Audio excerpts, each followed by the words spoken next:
Morning everyone, and apologies about my previous videos. So today I just wanted to quickly share with you a quick couple of little video tutorials on how to actually set up your Poole Wealth Portal. The portal is all live, you all should have access, and I'm going to encourage, if you can provide or put in a little bit of time and actually get the system up and running smoothly, because it is a very intuitive sort of system and it will assist you in sort of managing your entire sort of finances, along with actually assisting the advice business here at Poole Advisory to have more accurate sort of data to provide you with better advice. So let's get going. So as you're getting in to adding in sort of your own home or properties, what you end up doing is come over to the tab over here, click on home, and then you just put in a property. So I'll just put 12 Castle, that'll do, and hit continue. And that way it'll automatically pick up. What the great thing about this is it will actually, CoreLogic RP data will actually data feed the valuation based on sort of last sort of market comparisons into the portal every single month. So the next is the same with the properties. I've actually already added one in here of 11 Fongan Street. So what you would do is, once again, you just go to the add section, put in an investment property, type in the address, and hit go. Now, as the accounts are set up on a profile level, if it's been set up in joint names, every single asset that we start putting in will always be allocated as 50-50 ownership. So if there are assets that are in individual names, once those properties or any other assets that we'll talk about in a minute are in the system, come down, click on the actual property or the asset, come over here to the pen, because you'll see here that there is a number of different owners. It's just the way this account's been set up. Click on edit. Come down here and you can change those ownership sort of split. So I'll just go delete, and 100% for this one and hit save. That easy. One of the beautiful features with the investment property is you'll also have the ability to be able to put your property manager. So for example, you'll be able to add that property manager in at the point of setting it up. They will receive an email. In this case, John Citizen, we've actually got set up.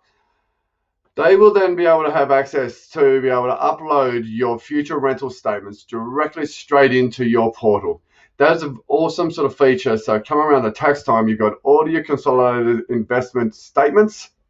So when we actually get to tax time, there's actually a tax report, which I'll show you soon, that you'll be able to print off and then send that straight to your accountant.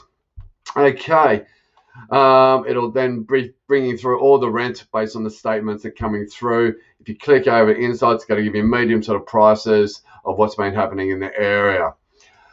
Okay, superannuation I'll actually have already set up any super accounts that are under an advisor code, either through your respective Macquarie premium accounts or whatever it might be. I'll actually have already a data feed coming through, but if you have a different sort of super with a corporate super fund or an industry fund or whatever it may be, same old way of putting in the asset, you come over, click on super, and then you put in the account details. So you actually got to put in your actual user ID and your user password. This is just bringing it up as a manual entry, but it would actually then automatically pull through all the data from that superannuation trustee, which is great. Investment sort of portfolios, once again, we're just going to click on here, come down to portfolios. I'll just use CommSec as an example. If the drop down menu will come through, you put in your user ID with CommSec and your password, and CommSec will start to data feed all of your share trading and your entire portfolio into the system in real time. Okay, motor vehicles, this one's pretty cool. I've got a Tesla model in here at the moment, but every single month, Redbook will actually update the valuation on that car. So how to quickly do that, jump in motor vehicles. I'll add another one. I'll just put it as, we'll have an Aston Martin today. I actually don't know anymore. I've heard about D4s. and we'll do that 960. Looks like a nice one, and we'll do the GD group. So we'll pull that through. Wow, that surprises me. Be nice. So now we've got 2 cars in there, and it's automatically going to pull through the valuation on those 2 cars.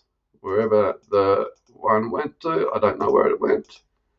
Did I do something wrong? I must have. Bank accounts. This is a very cool sort of area of the system.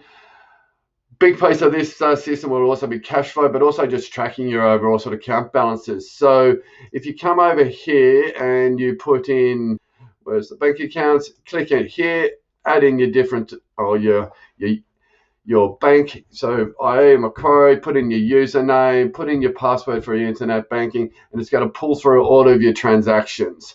That's going to be very, very important for the categorizing and the budgeting piece within this system. So that's how you actually then get things set up. So we're going to have all your superannuation pull through. I'm going to ask you to all jump and go through and start adding all of your different sort of items.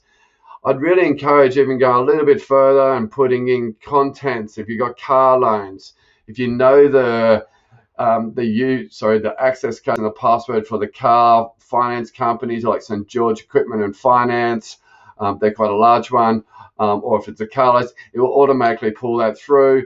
Putting in your contents, this is just more of a manual entry, $15,000 or whatever it might be. If you've got some manual sort of shares and aren't registered on a share trading account, they're with a registry, you can actually put those through by nominating your access code and password to the likes of Computershare or Link Market Services. Otherwise, you can manually put the number of shares in, and it will automatically categorize the valuation on those shares on an updated daily basis through a feed through the ASX, any other assets and the like. So that's how we get to that. Okay. The next sort of series is going to be on the cash flow, which I'll do in a separate sort of video, as it is quite a bit to go through on that front. So reach out if you've got any questions. Look forward to hearing how everyone's going. We will actually be running asset reports coming into reviews, so we save you time and having to hassle you to get information to complete all the compliance work required to generating any advice post your reviews. So we'll actually be running these reports. We'll be updating our system of all the asset liabilities. Good luck with it. I hope you actually find it very, very useful. Thank you.